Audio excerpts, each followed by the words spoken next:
Hi YouTube, Quinn-Cassidy is back again. I finally retouched my roots, so I'm back to all blonde. Finally, because those dark roots was not doing me justice. So today's topic, I want to talk about dilating, specifically about dilating. Before I get into that, I am so fucking happy for RuPaul's Drag Race Season 9.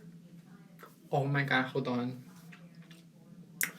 Oh my god, I am voting for Kamora Black. She is kind. But anyway, moving on. So I wrote everything down on a little cute sticky note that I got from Dollar Tree. But so okay. Let me explain to you guys when I got my surgery, right? My surgeon told me, he gave me some paper, some forms saying, oh, you only need to dilate 3 times a day and all this stuff. So that's what I did. I felt like I should have died 4 times a day for the first month and then 3 times a day for the second month and blah blah. I wish I could have done that because when you hit your second month, I feel like you have more complications, it's more tighter. I feel like you should do it 4 times a day for the first month. I don't know why, I just think it's better. So I advise you to do it 4 times a day, please, because so you won't have no problems when you hit your second month and third or whatever. So that's that.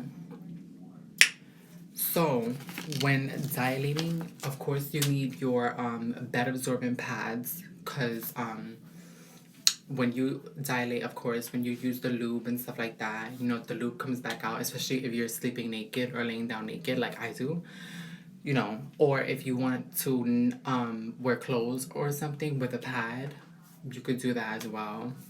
But you need a pad or it'll go all over your underwear and you don't want that. So what the lube I use to dilate is the KY Jelly brand, the personal lubricant. This is the one I use. It's good, it's water based, so that means it goes in but come right back out with no problem. So that's good. Most important, because people don't know this, because I have not heard this from no trans girl who got the surgery.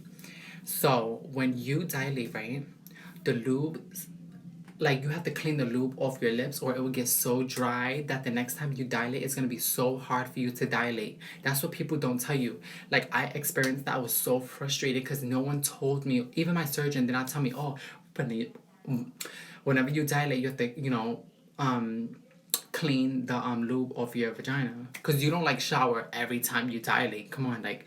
But so I got this because I told to use this, the Summer's Eve Simply Sensitive. I heard this was really good, so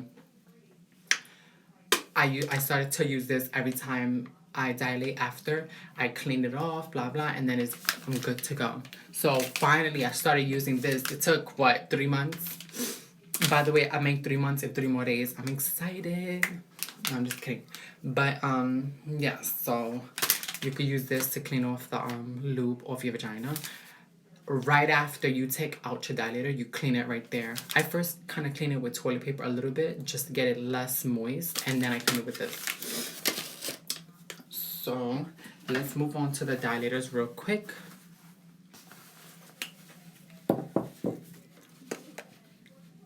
Come on, lighting.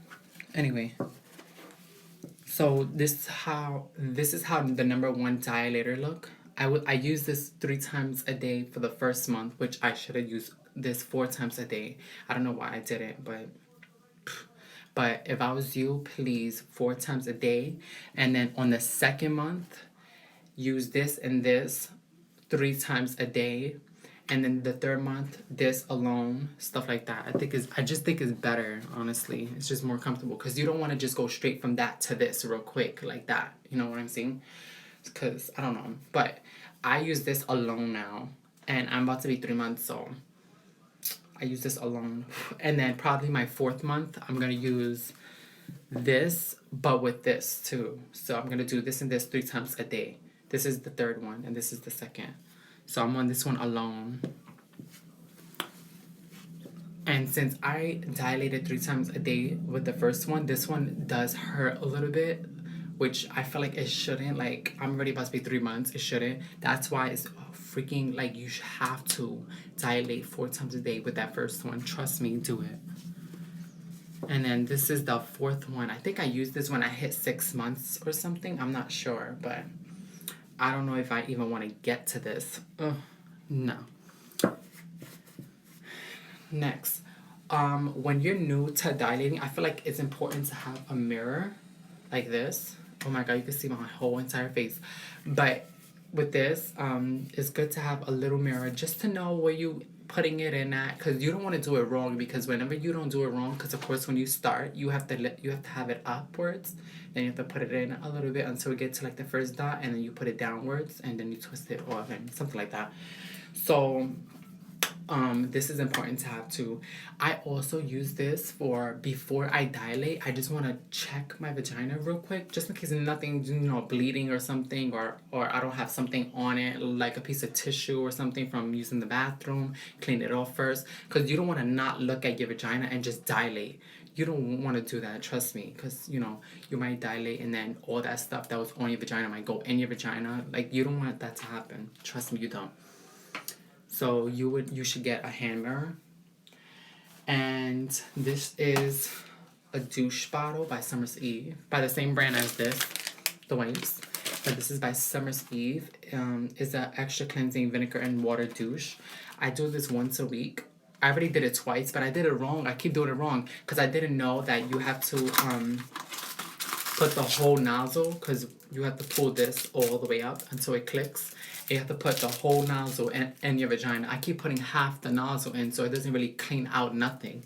But the Friday that's coming up is when I do it again, because I do it once a week on Friday. No, I'm kidding. So I feel like that's important. Let me see what else is on here.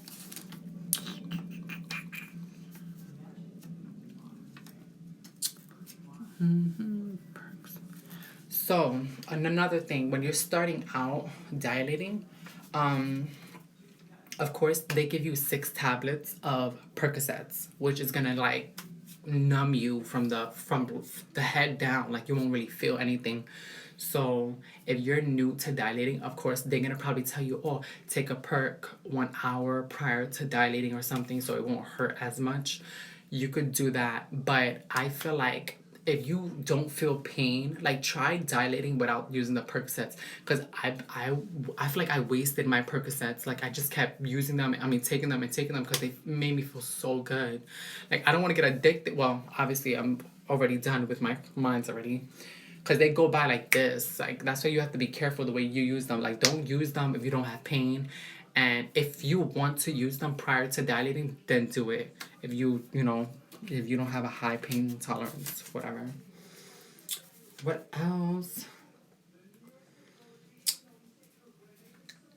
And another good tip is, if you try to dilate, right, and you feel like it's too tight or it hurts or it pulls the skin, because for me, since my hairs are growing back, I feel like it's like pulling my hairs in or something, because it's like uncomfortable. The good thing is to make sure before dilating you wash your hands with antibacterial soap, non-abrasive. And then after you're done with that, I go to my room and I sit down, blah blah, and then I clean my hands again with hand sanitizer. And the good thing to do is put some lube on your fingers and gently rub it on your vagina, so it could be easier to put it in. I'm telling you, it works. It works.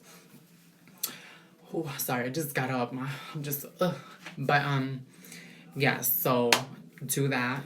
Put it on your vagina a little bit. Make sure your hands are clean, because you don't want to get infection. What the hell am I saying? Yes. So what else is on here? Oh yes. Sometimes the doctor be like, oh, if you don't have no more Percocets, to take Advil. Advil do not work for me, so I don't know if it's gonna work for you, but it did not work for me at all. So that was horrible. That joint did not work. What else? I don't want this video to be too long. So when cleaning your dilators, you do not want to get regular Dawn soap. You don't want to clean it with body soap, nothing. You want to clean it with the same soap you wash your hands with. Antibacterial soap. Use antibacterial soap to clean your dilators before and after you use them. So if you clean them after and then you wait hours and about to use them again, clean them again. could just in case, please just clean them again, even though you clean them already. I feel like it's important. Like, it's very important. So just make sure they're clean, because they always collect dust, even, you know. But I clean mine and I put them right back in the pouch, because this is the pouch it comes with. See, some people mark theirs, but it's easy to tell 1, 2, 3, 4. Come on. So yes, this is the pouch it comes with. So yeah, so that's about it to this video. If you have any questions, you can always comment down below. If you want to ask me any questions, I'm gonna leave my social media links, like, you know, at Moonlight Desires down below, so you guys can follow me or whatever if y'all want to. Or yeah, or you could just ask me questions. So like, comment, and subscribe, and I'll see you guys in my next video, which is gonna be my 3-month post-op video. So stay tuned.